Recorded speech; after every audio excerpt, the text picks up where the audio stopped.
My man JC, boy. That boy can jump. Jesus Christ. John Carter, man. Yeah. Jimmy Carter. I did not put that together. Even when they put the giant JC on the screen, in case I missed it. I would love to see Jimmy Carter Mars. I'm agile again. No, you know. He'd have to fight his own drunken brother. I'm sure it'd be just as interesting as this movie. Probably more, because I was about to say, that boy can jump, and that's about all he can do. Yeah. I mean, this movie centers on a man during the Civil War period. Just post-Civil War. Yeah. And so this is a guy in that period who gets taken to Mars, becomes a superhero there because he can jump and he has a lot of agility and strength. But for a guy who's pretty much a Superman on another planet, he should get his ass kicked about every 5 minutes. Seriously. Well, he has not learned the secret here. It's all right. So he does have added strength and agility and all that because the idea is that he's a guy used to Earth gravity and moves to Mars. And so on Mars, he would appear to be really, really strong because if you saw this movie with Superman, he'd stand up and go like, see, that's right. That's what I've been telling y'all. But he's not Superman strong. No. Although you would think from the level of the jumps. I know, right? He jumps like 3 miles. It's one of those, like, it's one thing to defy gravity. It's another to defy the impact of hitting the ground. Yeah. Again. Well, the thing that didn't make any sense to me at all, as far as how they portrayed this power, is like, okay, yeah, first you see him do his goofy jumping, and you see a scene where the guy punches a Martian and kills him with one punch. Right. Then they just throw that away, and it's like after that, everyone's beating on his ass. You know, it's like, I'm sorry, but you just saw what you just did. You knocked the It is fuck like that. out. It's like Because one guy should even you guys says, like he be worshiping me as a god right now. Well, the one guy even looks at him and says, damn, yeah, you killed him in one blow. Yeah. And you think everybody's going to be like, bow to this guy. No, the guy's like, dog pile him. Yeah, I know. Like, and after that, it's like the guy can't fucking punch to save his life anymore. Well, the You're thing like, is, really? it's whatever the script requires, because sometimes he can only jump like maybe 20 feet. Other times, you see that thing way in the horizon, I'm going to jump on it from one jump. The best part of the movie is the opening where he's just on Earth being a guy. He's a badass. I mean, he is a guy who can fight and take out 6 guys at one time and not even break a sweat. He just knows what to do. So when he gets there and he suddenly has superpowers, you'd think he'd be like, all right, fuck you, Martians. I'm going to take you all out. But no, it doesn't seem to work like that. The powers almost kind of ruin that badass that we saw earlier. It's like, okay, I appreciate there's a little bit of a learning curve figuring out how to jump and stuff, even though they don't take much advantage of that at all. Oh, yeah. But yeah, I was like, it was just like he was succeeded through the vagaries of the script, not through his own competence. Right. Yeah. In this movie, you have Taylor Kitsch. How you say that? Quiche. Quiche. That's what I'm calling Taylor him. Quiche Lorraine. No, he's a... It's Timothy Olyphant without lots of acting ability. Yeah, he's a title character here. People John, know him as Gambit from the Wolverine That's movie. it. That's what I was trying to think of. Yeah, Or people who watch that show Friday Night Lights, Nobody which I watched that hear show. I hear it's quite good. you have him as a title character here, and he does play a guy on Earth, as we just mentioned. True badass. In his quest for gold, he just happens across a portal that teleports him to Mars. It's there that he finds 2 warring factions of people who are just going at it with each other. In the middle of it, a princess, her future is at stake. The princess played by Lynn Collins. On the sidelines, you have these big green creatures, which they had to name the movie. I'm just going to call them Martians because that's easy to say. I'll call him Jiminy Crickets. Yeah, Jiminy, the land of the Jiminy Crickets, locust, praying mantis people. And they don't really have anything to do with either fight. They just kind of wait for these people just kind of wipe themselves out and say, yeah, they're like the Aborigines of Mars in a way. They're like, okay, we just kind of hide out and let these guys blow each other up, and we'll stick to the old ways. Well, when they're the Indians. Yeah, pretty much of that. Yeah, and I think that's why they want you to see so much of what's happening on Earth, because on Earth you have, of course, the armies who are at war with the Indians. But when John Carter gets to Mars, he sees sort of the same thing, but with just a different form of people. And because he is this person who's just from a different world, he just somehow, whether you're trying to be in this fight or not, he brings all of them together in some sort of fate or another. Because you have people like Dominic West and Ciarán Hinds, who are the leaders of the tribes in this movie, and they're treating this like Shakespeare or something. They are very good in their roles. And Really, I thought Dominic West was awful. I thought he was just a little bit better than he was in The Punisher. Really? Yeah. I liked him. I mean, maybe it's a long time since I've seen him with a British accent, but I liked him in the movie. I like the actors that you have in there. What I like better than your human actors, though, I mean, mainly because the human actors look like a toga party in space. Yeah, that's what I was saying. They're space Romans. We've seen it before. With hentai tattoos on them. I mean, I just that look didn't. Not hentai. You mean henna? Hentai, yeah, hentai, that Japanese shit. That would be tentacle rape porn. It's a little different. I like Henshin tattoos. Man, that tells you how desperate I was for some action in this movie right I here. think co-host has some of those. But more than your human actors, I really like just in voice the actors that they got to speak for the Martian characters, the CG Martian characters, which were like Samantha Morton, Willem Dafoe, and Willem Dafoe was great. Yeah, Thomas Hayden Church. Like I said in our trailer talk, those were the true heart of the film. Those were the ones to seem to have the most emotion in the movie, the ones who seem to have the biggest conflict, even within themselves. Well, because they had the most foreign shit going on that you were like, oh, how does shit work with this tribe? It's actually kind of interesting watching the mechanics whenever they're with them. Unfortunately, they really don't spend much time with them. No, they keep don't. hanging out with a boring ass, like a hentai tattooed. Dude, if that had been how they looked, it would have been a better movie. That would have been cool, Just Dominic saying West. right now. Look at my rape porn tattoo. But damn, how long did it take to do that, man? But you're right. That was great to go within that culture, because it felt like that's when it felt like, man. Because you're right, you don't feel like you're on an alien planet. You feel like in the middle of, like you say, El Paso. When you're with that culture and you're hanging out there, it's like, man, you start to feel like this is another world now. And I feel like I'm kind of learning something here. I haven't read these books that this is based on. It's a 100-year-old book. Edgar Rice Burroughs wrote a series of books of this character who's gone to Mars, and we even Cyrus mentioned in our trailer talk that this seems like ripe material to make a new franchise out of. Disney's looking for a new Pirates of the Caribbean. It's a series, a fantasy series that stayed in print for 100 years. And I'm gotta say something. Actually, I could tell you why it's not a great, a series that's right for a franchise of, because so many things we've seen. The reason this movie is boring is because we've seen all this before. Because we've seen so many movies that have borrowed from this. You're absolutely right. Well, that's what I was going to say. A lot of people, everybody else has used this already. The common thing that's being said right now, things like Flash Gordon, John Carter, Doc Savage, things like that, you wouldn't have Star Wars if it weren't for that. You wouldn't have all the sci-fi that we have today. And the thing is, we probably wouldn't. But unfortunately, we've seen Star Wars kind of do a version of this that I think is better. Now, I don't know. Somebody probably could have taken this and done a good job with it, but I just think that it's very dull. It's one of those movies that doesn't have a good balance for me. You go to another world, and they're more interested in laying down the language that they've made up and showing you the culture that's there, instead of really getting into some action. And they try to do it in this movie. I'm not going to say they didn't. It's just, I don't know. I don't know if it's because it's a 100-year-old story that's outdated and we've seen this all before, or if they just couldn't find a right balance for this movie. It's a combination of both, because, like I say, I give it respect for being the first thing, and everybody, borrowed from that. But, you're a filmmaker. You have to respect the, look, a lot of this has been done to death, so we got to come up with something new.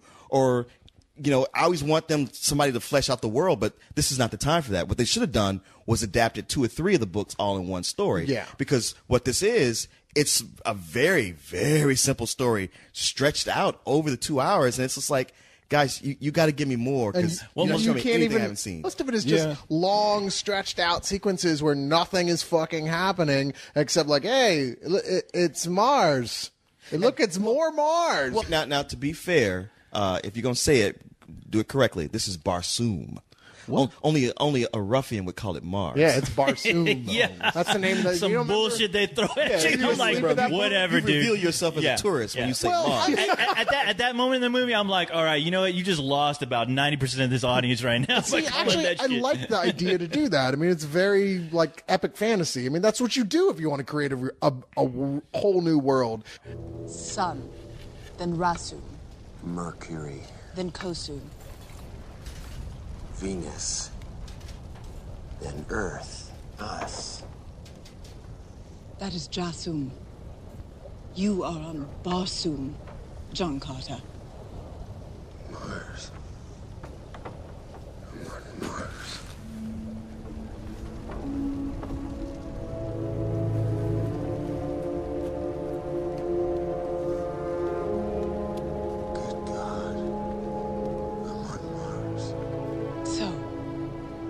home is Jasum, and you came on one of your sailing ships across millions of carats of empty space. No.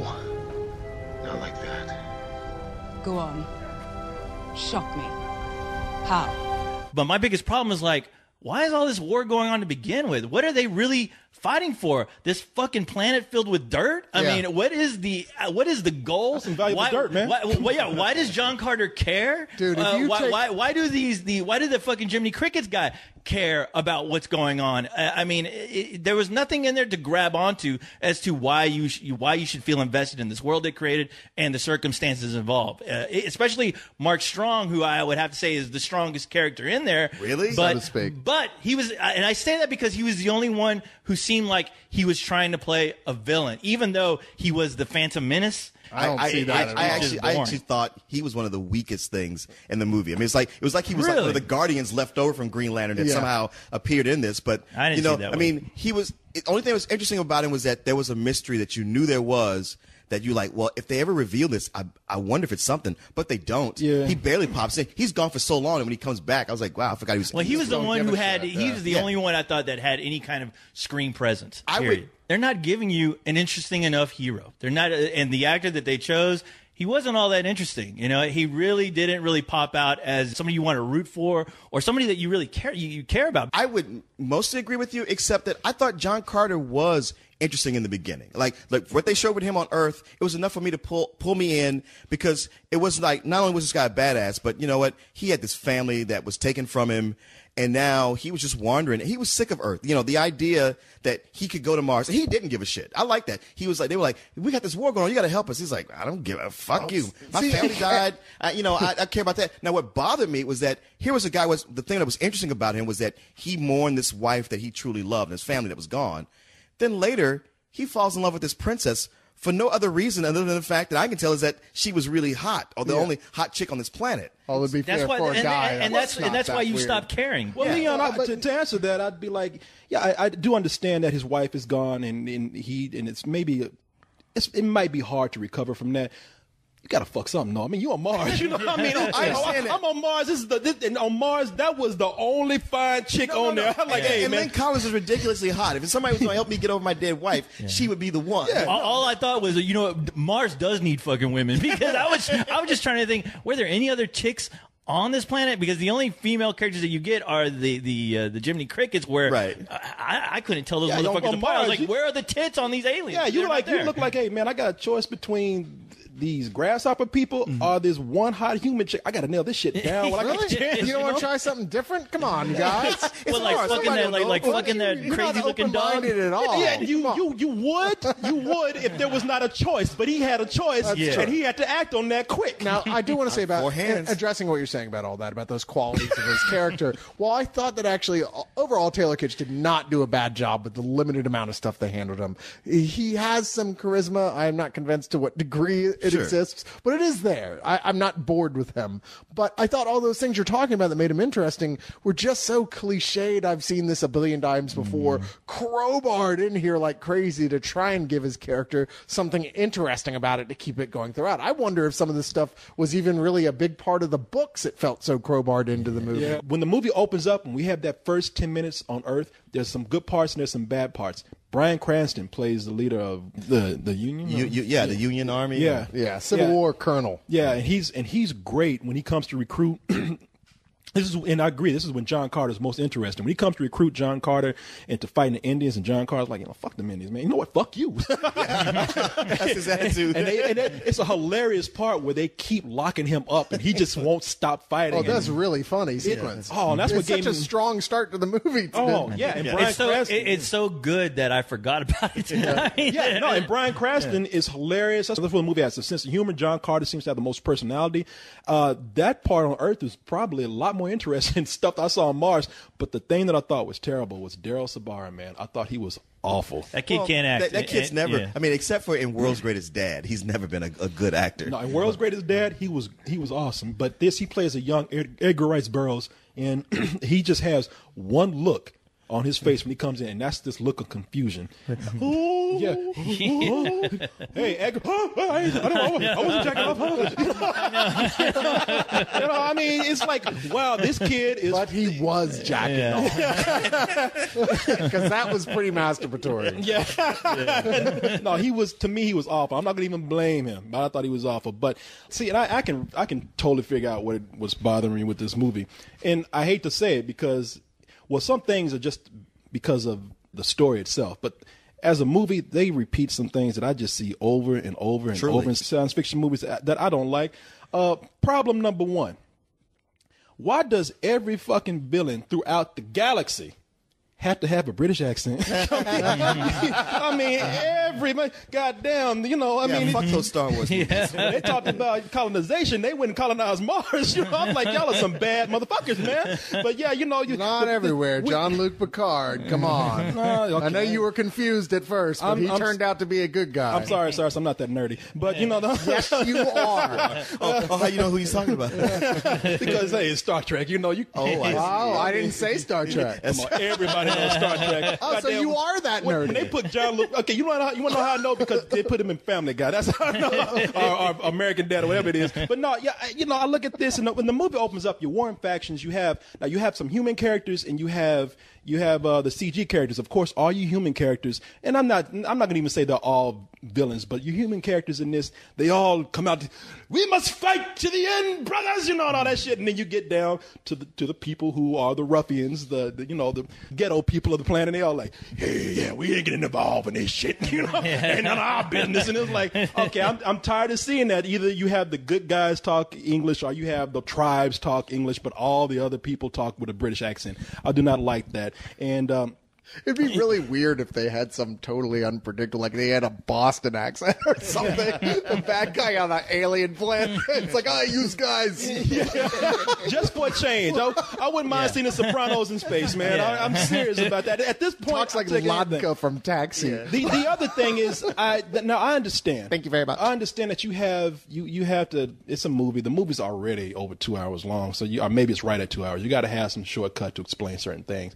It just doesn't appeal to me. When a guy gets on a planet and he's like, I can't understand what people are saying. What is this crazy language? And then somebody says, here, drink this language juice. You will understand everything after that. Wow, it works.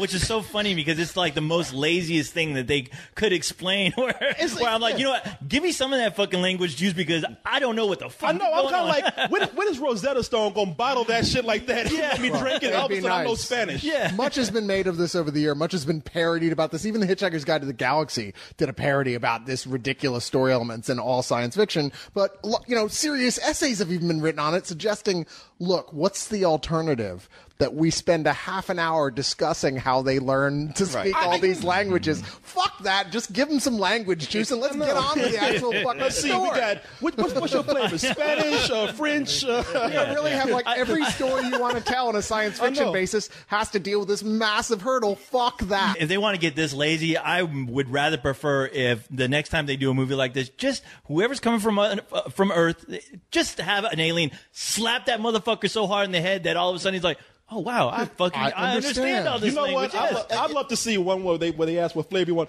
You know, I have that glass of. Or better yet, somebody told me the other day, just do sign language. You know, if you do sign language, if everybody learns sign language, you can go anywhere in the world. Huh? In what language? Martian. And I'm sure that will be fascinating to watch. I'll tell you how. You know, before we go, I'll tell you how I probably would have liked to explain. I like. Now, this is just personal. That's why I'm not. I know everybody's like, you're just rewriting the book. I am. I know, but that's why I'm not holding it against this movie too much. I like the explanation where maybe because they show some interference. Well, you know, people who were mingling with the Earth people coming back to Mars. I would have liked it had somebody had been observing Earth and brought some of that culture back, and maybe that's why they were speaking English. I know I'm rewriting the book. Fucking. So the Martians walk around with dreadlocks and boom boxes. That would have made more sense.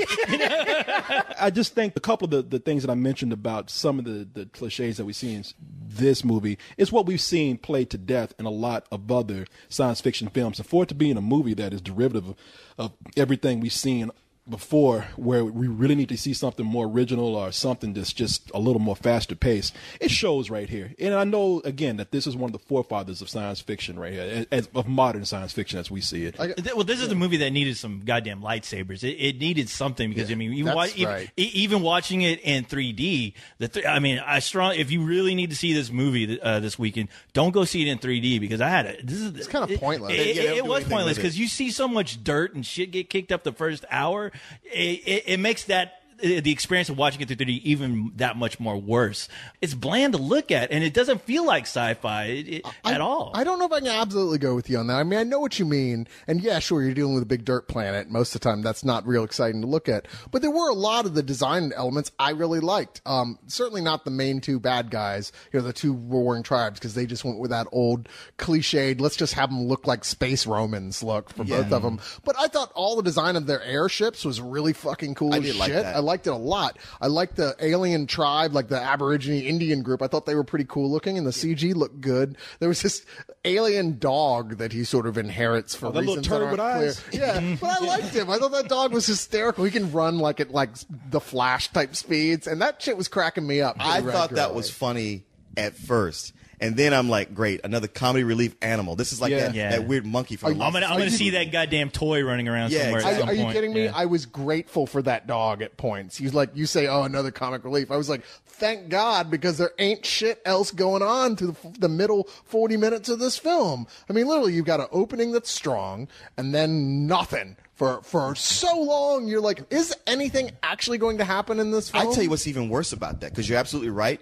But okay, one of the scenes you see in the trailer is where he's in the arena fighting the white gorillas, and the thing about that scene is that had it come in the middle of the movie where it needed that, it would have been fine. Yeah. But we're in the last throes of the action. We're in the third act. It's like, all right.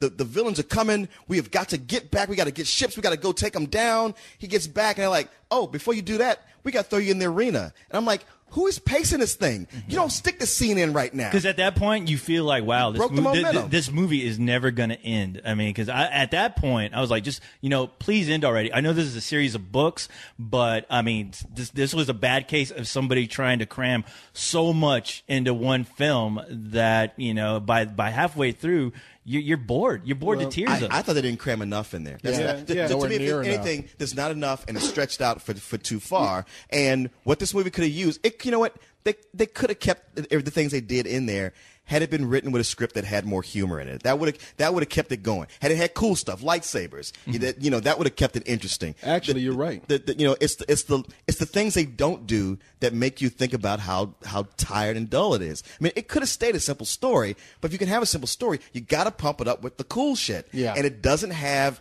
hardly any of the cool shit to keep it going. So, I mean, I have to ultimately give it a rental. I mean, maybe even a high rental. Listen, bottom line here, this movie I read, and I'm not sure if this is true, cost upward $250 million to make. With all the marketing that we've seen, which has gone on for over a year, this film has to make close to $400 million to make its money back. Ain't gonna happen. And I just, from what I saw, this movie...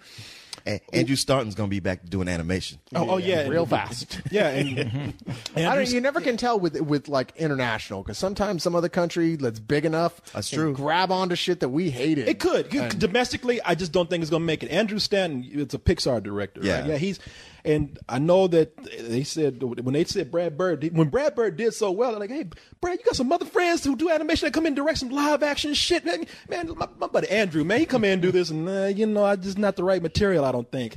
Maybe he just didn't have strong enough hand. Like with Pixar, it's always been very like, look, this is that director's project. So ultimately, I mean, they've always been pretty good about that, of letting the director really be in charge. But this is the attempt to make a new Disney tentpole. Yeah, and they were like, that's look, true. dude, just do what you're told. Well, if you look at that, I agree. If you really look at that script and you watch what they got on film, it's like, how can anyone else really save that? What I just saw. I mean, you'd have to cut a shitload out of that script and get somebody in there that knows how to make that shit look amazing on screen. No, you're right. With that script, and who knows what the budget constraints were. The reason it was shot in the desert and in such a small space. Maybe that's just the best that could be done. Listen. I'll wrap my rating up real quick right here. this took me back to what I did not like about episode 1, where you had all these wars, this political intrigue going on, and I didn't know what was going on because really I didn't care. I mean, it was that simple. And because of that, I thought the movie was a little bit boring. Could have used a little more momentum. I give it a rental. Then that's only because I really do like the visuals, but only when it came to certain parts of Mars, and that was mostly with the alien culture there. I will admit that, like, if this had been a Star Wars film, I would give it even lower rating because we do expect more from that. We should expect more from that, God damn it! But I'm sorry, but it's not. It's something that I hadn't read these books, and for me, it was a new thing going into it. And yeah, everybody else has stolen so much from it over the years, presumably. Like I said, not having read the books to say from. But you know, I mean, it is a movie, and you do have to change some things around, and you do have to balance things out, and you have to have things like pacing and believable character motivations. I mean, I had no problem with suspending my disbelief because right from the beginning, they're breathing air on Mars, so the movie's like, please, you're either along for this or you're not. Okay, we all know there's no air on Mars, so look, just go with it. Just go with it. Just shut up. If you can't get past that, you might as well just leave at that point. But there were points here and there that I thought were cool. Like I said, there was a great first 10 minutes or so, and there was a couple good action scenes, and towards the end I thought it was pretty good. I mean, there's some badass action sequences at the end, but it doesn't make up for the fact that I was almost asleep by the point it finally got around to doing something. That scene in the Coliseum that you see, that's a big centerpiece of the film. Yeah, that happens at the end of the movie practically. Yeah, well, there's a sequence after come that. In the middle or there's earlier. A sequence after that even I liked, but I don't know. It is a rental. But there's going to be people who will be mad at me for even giving it that. And I know that. Hey, I don't know what to tell you. If I'd rented it and watched it at home with no expectations, I would have gone, it was all right. Right. Yeah. I will say fuck this movie. I mean, this is this is something that, you know, with the subject matter, it should wow you. When you go into the theater, you want to be transported onto another world. And I mean, the thing is that, yeah, with these kids, you know, I'm sure they're going to expect it, but knowing that they've already been, you know, they get Star Wars on TV now. They see those fantastic worlds. They see all the crazy battles. And with this, you don't get anything remotely resembling that. The battles that they did do here, I thought they were just a chaotic mess. And I'm like, well, if the Martian race does die out, it's because they can't fly those fucking ships to save their lives, because those motherfuckers are crashing into each other. I don't know how many times throughout the movie. But I mean, the thing is that it didn't have a hero that I liked. And that is the biggest problem. You know, sure, he can jump and he can kill somebody with one punch, but beyond that, it seemed like the movie really didn't know what to do. He looked confused throughout the entire movie, trying to figure out, okay, like, what do the I have fuck? These powers or don't I have these powers? Yeah, it's like, well, and what is my purpose here? What is the goal? And as soon as the movie starts to spell it out, you're just like, okay, you guys just don't know, you don't know how to make this interesting anymore. So for me, I'm giving it some bullshit. Because yeah, I expect a lot more from a movie like this. Disney, you done fucked up again. You know, good luck with your next franchise. What did Disney fuck up before? Well, Tron? That Jake Gyllenhaal thing. What was it? Prince of Persia. It's funny because Persia, watching yeah. this, that's what it kept reminding me of, Prince of Persia. And I was like, you know what? The only thing is, I never thought I would look at Prince of Persia in a positive light, but at least the dynamic between him and that princess being such a bitch was interesting. Yeah, well, where here they don't have that. Yeah, and I think about that. I think about Tron. Like I'm still hoping that somebody's going to try to do something. That's kind of another ball that they dropped. And well, that made money, and they're still making more. So. But you know what? That's not the. You know, I mean, I don't like on that level. I'm like, I don't care. Yeah, like, you know, I don't give a shit going in my pocket because 50 years from now, when they're re-releasing films on the Superman crystals, ain't nobody gonna buy it. Well, you know what? Let's just say that this don't do too well. George Lucas talking about, hey, give it to me, I'll fix it. I'll make 20 more of them. What you need is more CG monkeys. Yeah.